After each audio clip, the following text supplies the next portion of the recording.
Hey, hey, hey. Time for another out-of-this-world story from our space. I caught my girlfriend cheating on me with a felon, so I completely nuked their lives. I was 19 when my father was diagnosed with pancreatic cancer. Things were very challenging. With my mom working 9 to 9, I took the job of caring for him. After a long 4-year battle with cancer, he passed away after a triple bypass surgery. My dad's passing completely changed my mom. I tried to be strong for her and me. These were indeed dark times, and they changed me completely. I didn't focus on school and my grades slipped. I also had to work an after-school job to support my mom because she was a wreck. Something changed inside of me. I had lived a somewhat sheltered life due to regularly attending church and church activities. When my father passed, if I wanted to go to college, I would have to pay for it out of pocket. I did not qualify for any loans. With everything at home and the constant demand for extra cash, my crappy job paid me minimum wage that got us nowhere. A friend introduced me to drugs. He told me if I needed the extra cash, I could come work for him and his buddies. They were drug dealers, and eventually I started to deliver cocaine for them. After some months of pushing coke, I raised enough money. I finished high school with enough money to fund college. I was several years into college. I never bought flashy clothes or threw money around to impress anyone. I kept as low a profile as I could, and I finished my bachelor's degree in 3 years due to having plenty of free time. I initially wanted to be a lawyer, but I had known far too many corrupt cops and officials pushing coke. I did study law, but had no goal of ever passing the bar because I wanted to become, and eventually became, a paralegal. I reacquainted with a high school classmate named Lisa in college. We were close in high school. I discovered she and I had both had crushes on each other back in the day, but we were both too shy to say anything to each other. Without going into too many irrelevant details, suffice it to say Lisa and I became friends, best friends even. We fell head over heels in love and were planning a future together. Both of our previous relationships had been total failures, mine in particular. It had left me feeling completely dead inside, as if I was incapable of loving. It had been years since I had dated on purpose. My previous ex, I will call her Becky, had done cold and heartless things to cause our breakup.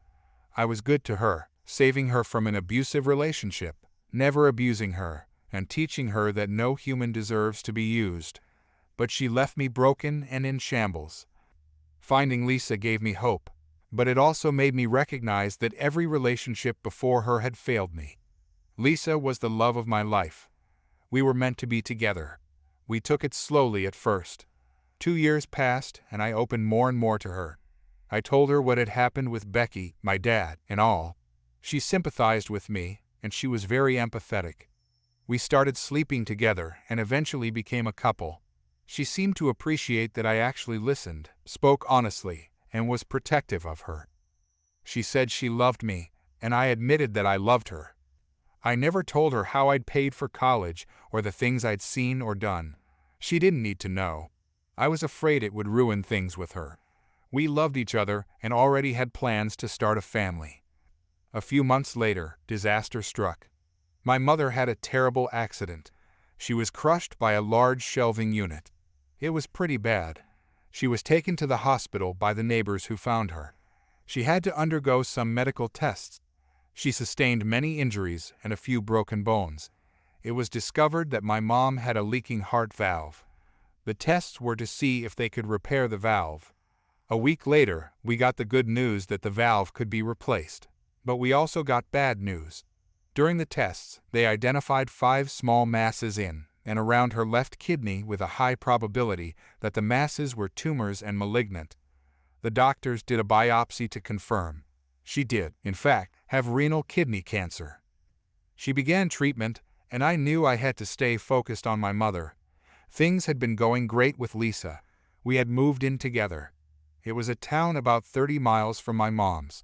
When I told Lisa about my mother, she expressed concern and support. When I explained it meant we would see less of each other, she assured me that she had no desire to put things between us on hold.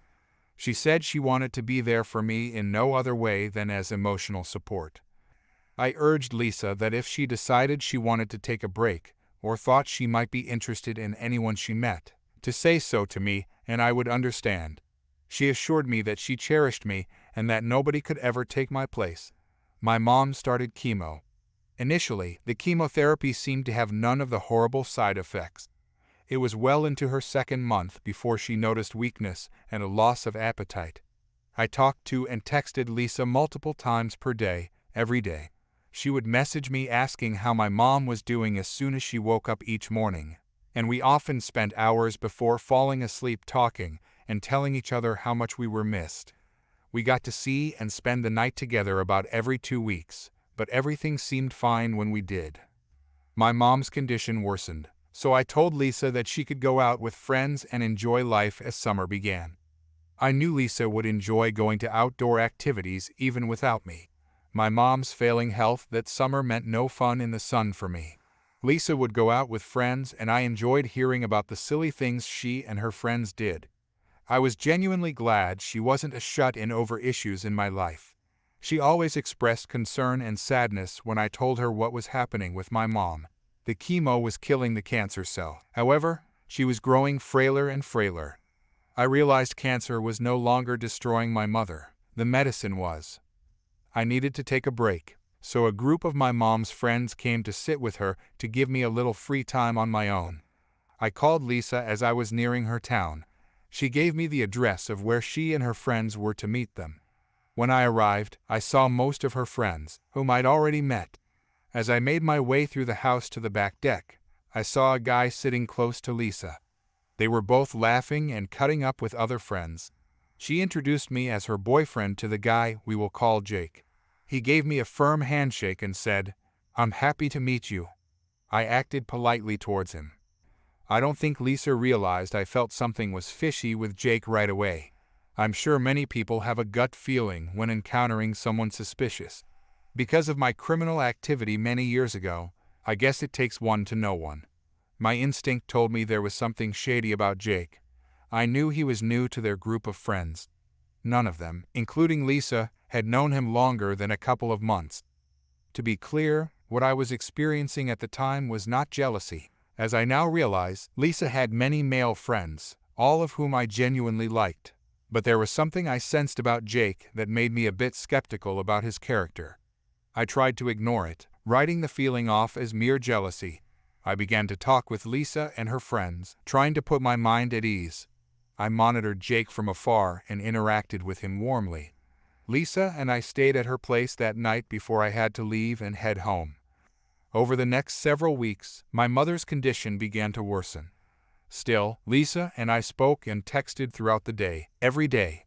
In hindsight, I realize now that I was initiating most of our communication, but at the time, I wasn't keeping count. One day, a few relatives volunteered to look after my mom to give me a break. I headed to see Lisa, calling her on the way. She told me what restaurant she and her friends were having dinner at, so I made my way there. I was pulling into a parking space and saw Jake get into a late-model black Buick. He pulled out, though he did not see me, unfamiliar with my car. I made my way inside where Lisa and her friends greeted me with hugs and words of sympathy and encouragement. We all had dinner and a few drinks before Lisa and I went back to her place. Before bed, I casually asked why Jake had left before I got to say hello.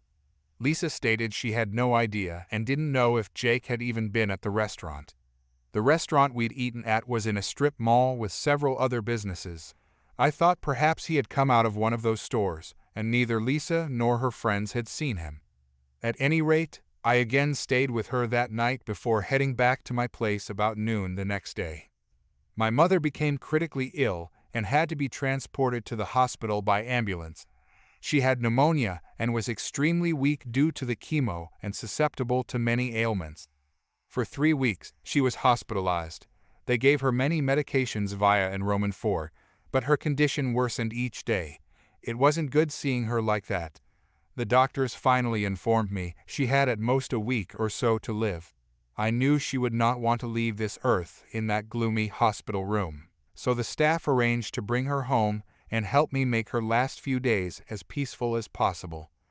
When everything was set up, We got my mom home. Though extremely weak, she was glad to see her house in familiar settings once again. We both knew she didn't have much longer to live. While she was afraid, she told me she wanted to be strong for her, and also told me she was ready to go and see my dad once again after so long. I got one of my mom's friends from church to look after her for a few hours, got in my car, and drove to see Lisa without calling. I hadn't called because I was crying hard. Watching my mom suffer was overwhelming. I wouldn't have been able to speak.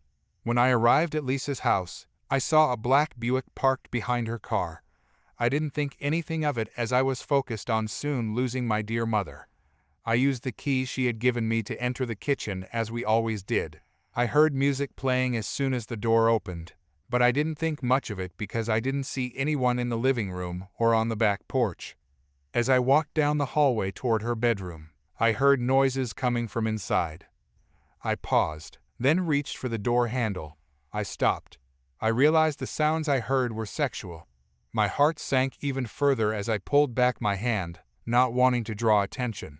Slowly, I put my hand on the lock and opened the door a crack. I stopped in my tracks as I saw them completely naked, going at it, unaware of my presence. Honestly, my first instinct was to run full speed and headbutt him square on his nose. But I knew I had to stay out of trouble for my mother's sake and my job, so I slowly backed away, shaking with anger, and went out of the house through the back and to my car. I wasn't seen. I just sat there in my car, the weight of everything caving in, bawling my eyes out. After about half an hour, I cranked my car and headed back to my mom's. I told no one what I'd just seen. Everyone assumed my tears were totally regarding my mom. They, of course, partially were. But the betrayal I just witnessed was like something so sadistic, I struggled to grasp it. My logic knew my mom was my top priority, especially so close to the end. Yet I felt so deceived by Lisa. I felt a rage like I'd never known before, and I'd felt plenty of anger. I thought of calling her, letting her know what I'd seen, and cursing her out. But I knew if she didn't care enough to be faithful to me while my mother was on her deathbed, a stream of profanity wouldn't bother her. I made sure my mother was comfortable and went to try and sleep in my old childhood room. I cried. I slept. I woke up crying, and I cried some more throughout the night. I woke to my cell phone ringing and saw it was Lisa calling. I ignored the call and the urge to slam the phone against the wall. I went in to check on my mom, who was in a deep sleep due to the morphine they had her on. I managed to text Lisa that I was very busy with my mom and would call her later. After forcing myself to eat and take a shower, the hospice nurses came by to check on my mom. After checking her vital signs, they informed me that my mother would die within 48 hours. I thanked them and walked out into the backyard, trying not to lose my mind totally with all that had happened and was about to happen. I managed to text Lisa and told her my mother's condition was about the same, and I didn't want to see her. I didn't want to talk to her and didn't want her showing up. I owed it to my mom to do everything I could to ensure her last moments were as peaceful as possible. The next evening, just before 6 p.m., my mother took her last breath with me by her side, holding her hand as her life expired. The next 3 days, I was in meetings with her pastor and making final touches on the church and burial service. But I could not for the life of me get the images of Lisa and Jake having sex out of my head. The more I thought about it, the angrier I got. I was mad at Lisa, furious, but remembering how Jake had been so overly friendly toward me made my blood boil even more. If they hadn't already been intimate when I first met him, they were soon about to be. That made me want to know just exactly who this son of a gun was. I paid a private investigator to run background checks on Jake. I had sensed from the moment I met him that he was bad news. I was actually angry at myself for ignoring my gut instincts.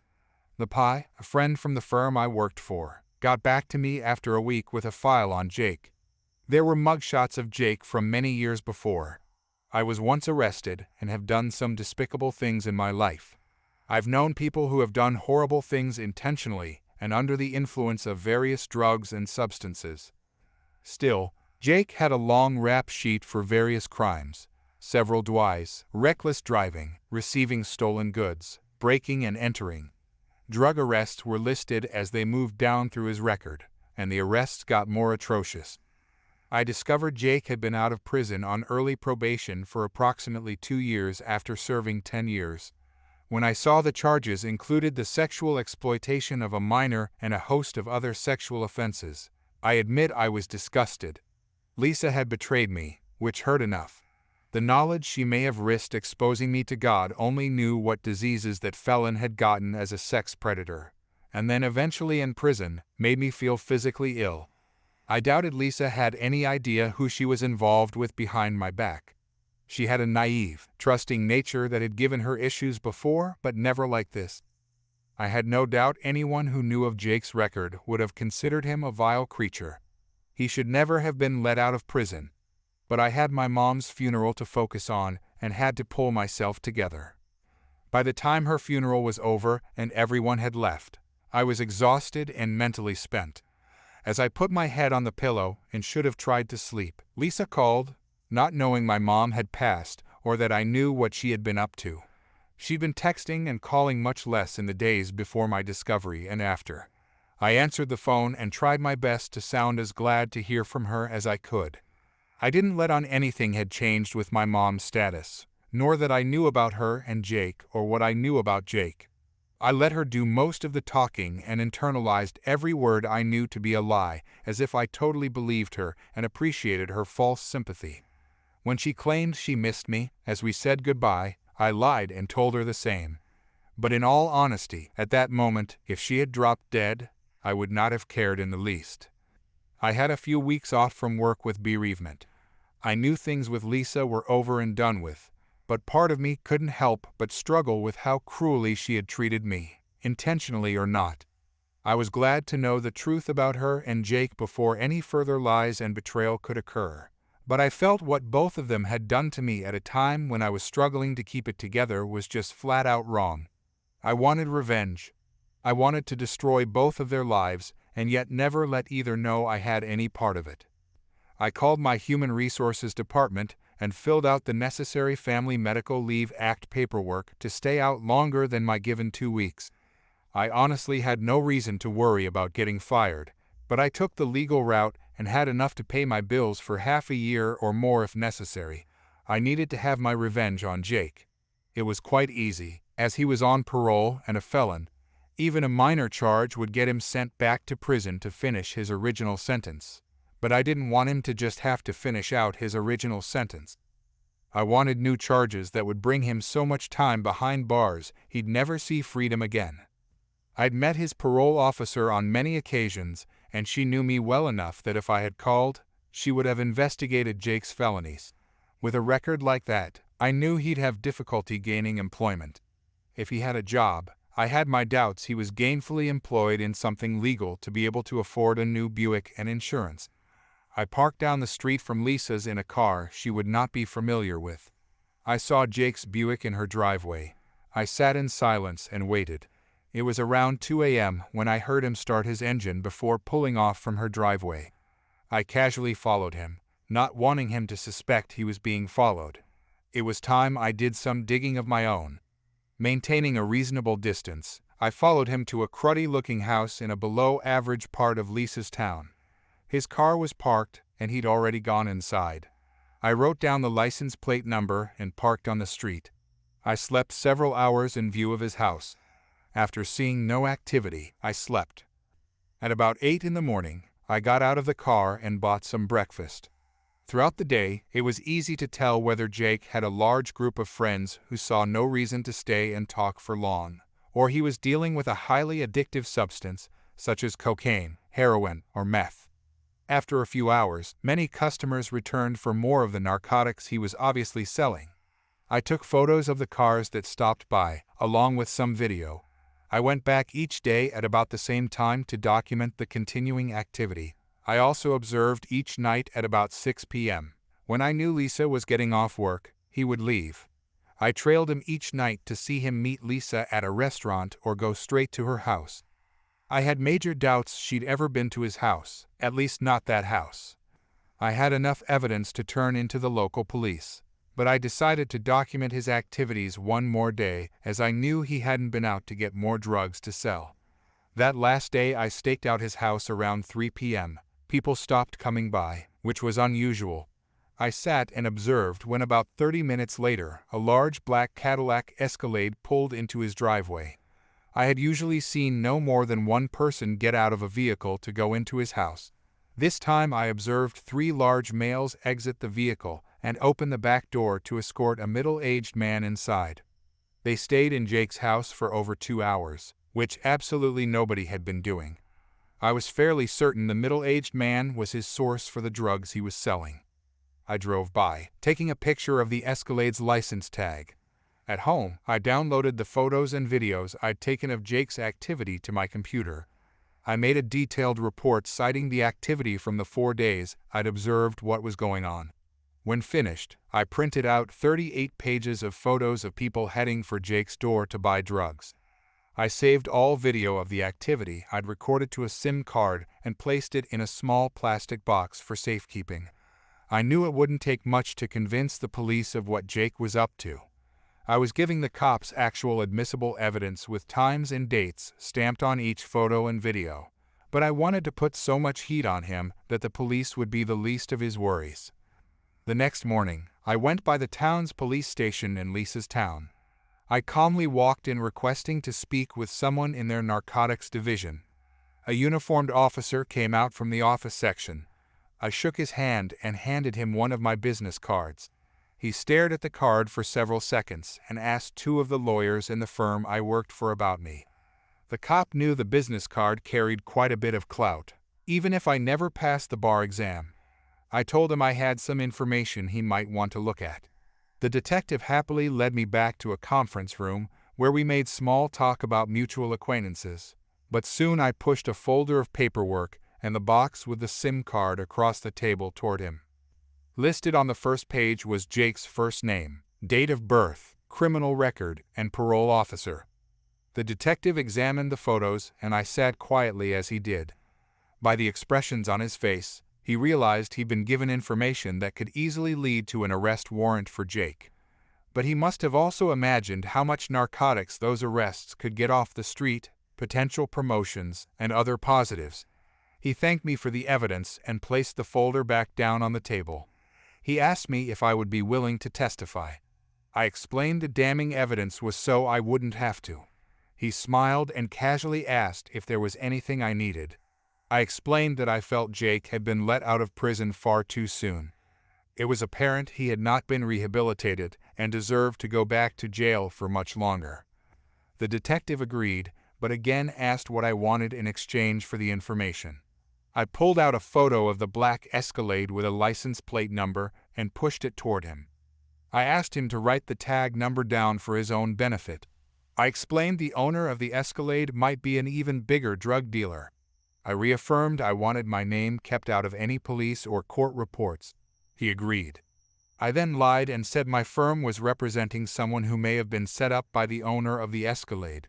He knew I could have gotten one of the lawyers in my firm to call in a favor for the info, but he also knew lawyers like to use their favors sparingly. He thought quietly for a few seconds, realizing I'd given him yet another lead to potentially follow. I'd done more detective work in 5 days than his entire staff had done in months, so he happily agreed. 10 minutes later, he returned with a printout of the tag with the name and address of who it was registered to. I folded the printout and put it into my pocket. The detective and I made some more small talk about sports and cars before I shook his hand and headed out to my car. I drove home, knowing a judge would soon be filling out an arrest warrant for that scumbag Jake. I kept it to myself for a few days, monitoring the arrest reports from Lisa's local paper online. One morning, the front page showed a photo of a very bewildered and confused Jake being led away in handcuffs. As long as nobody had made any stupid errors to get him off on a technicality, he'd be finishing out his original time plus many additional years. There was always the possibility he might get a good lawyer to reduce the charges or find some loophole to get him off scot-free. I couldn't and wouldn't let that happen. I hadn't been driving for 10 minutes when my phone rang. The caller ID let me know it was Lisa calling. When I answered, I tried to act surprised and happy to hear from her. Without even a friendly greeting, she asked how I couldn't have let her know my mother had passed away. She'd seen the obituary in my city's newspaper. I replied that it seemed she was busy enjoying life and that I didn't want to burden her with my grief. I quickly asked why she hadn't been texting and calling as much lately, which led her to change the subject and ask to see me. I tried my best to act happy to hear from her and told her that I missed her. I asked her if she could meet me for dinner at our favorite restaurant in our town, and she readily agreed.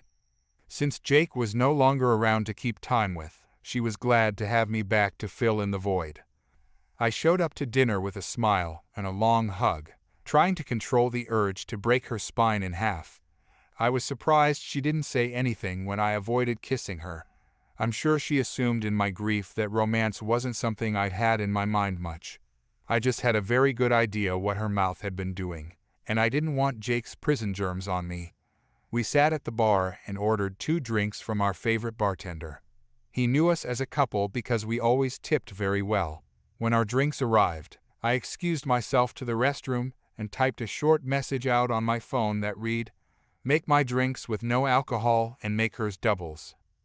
When I returned from the bathroom, I sat next to Lisa at the bar discussing drinks we'd enjoyed but hadn't tried in quite a while. I acted as if I was pulling up the recipe for some unusual drink. The bartender came over and asked if we were ready for another drink. I told him we were celebrating after not seeing each other for quite a while. I held up my phone for him to read the message asking if he knew how to make that drink. He read the message and smiled, agreeing the drink I'd requested was a specialty of his. I'm sure the bartender and Lisa assumed she could get as sloshed as she wanted to, and that she'd be heading to her place with me afterward. I had other plans. I commented on how strong hers was. I told her I could barely taste the alcohol in mine. We ordered several more drinks. Lisa commented about how drunk she felt. I acted confused, stating I barely felt a buzz at all. After several hours, I paid for our dinner and drinks with a sizable tip. As we exited the door, I acted like I'd gotten a very important call that I needed to take. After the obligatory fake phone call, I told her I had to rush back to my town to the office. One of the lawyers needed me for a case early the next morning. I asked her to go to her house and wait for me, promising the errand wouldn't take long. I helped her into her car and watched her pull off before using my cell phone to immediately call the police and tell them I'd seen a drunk driver leaving that restaurant. I urged them to hurry, as the person was in no shape to be driving. I jumped into my car and headed to Lisa's house about 2 miles away. About a mile from her house, I saw blue lights ahead of me and slowed down to see Lisa's car pulled over. I knew she was going to get a DUI, as that is what I had planned. Neither she nor I knew that Jake had been using her car to deliver cocaine to low-level dealers under him. They did the obligatory search of Lisa's car and found several ounces of cocaine stashed beneath the back seat. I had absolutely no intention of getting her arrested for narcotics possession with intent to sell. But the fact Lisa had given me her spare car key, the same night she'd given her spare house key, I knew well. I could have just as quickly been the one to screw my life up. Neither still had any idea I knew about her unscrupulous cheating. That was revealed to all later. Update: I arrived back at my house that day, and my cell phone rang from a strange number. I answered to hear Lisa crying and blubbering while trying to tell me something. I got her to calm down. I actually wanted to hear what she had to say. She managed to tell me she was in jail, to which I innocently asked where and for what. When she told me that she had been arrested, I was genuinely shocked about the drug arrests. I asked her what she wanted me to do. She wanted me to help her get out and asked me to post bond. I explained since my mom had died, I couldn't risk putting up any of my property due to probate issues. I could have easily put my own home up as collateral, but I viewed her drug charges as collateral damage, and she had damaged my life enough that the charges for possession of cocaine with intent to distribute carried mandatory time. I felt after what she'd done to me with who she betrayed me with, part of her deserved what was coming to her. I went to her arraignment and sat in the back, hoping not to be noticed. As she entered the courtroom, she saw me. I gave her a look of confusion as to how she could ever be arrested for such a crime. I knew exactly how, of course, but I had to act totally oblivious. When she tried to explain to the judge that her boyfriend had been arrested for dealing drugs only days before, and it had to be his, the judge didn't want to hear it. She turned around and looked at me with shame and tears in her eyes, realizing I knew she'd been cheating. I shook my head in disgust as they led her away. She knew that attempting to contact me ever again would be a fool's errand. Bond was set extremely high for both her and Jake, as he pled guilty and asked to forego a trial in an attempt for leniency, but he got none. Lisa's trial took place a few weeks later, and she accepted a plea. She got 4 years with the possibility of parole in 3, but her career was over when she got out, and I didn't care one bit. They messed with the worst person they could have ever crossed at the absolute worst time to cross me. Well, folks, that's all for today. I hope you enjoyed the content as much as I enjoyed making it. If you haven't already, make sure to hit that subscribe button and give this video a thumbs up. Drop a comment below with your thoughts and tell me your stories. I'd love to hear them. Cheers, and see you in the next one.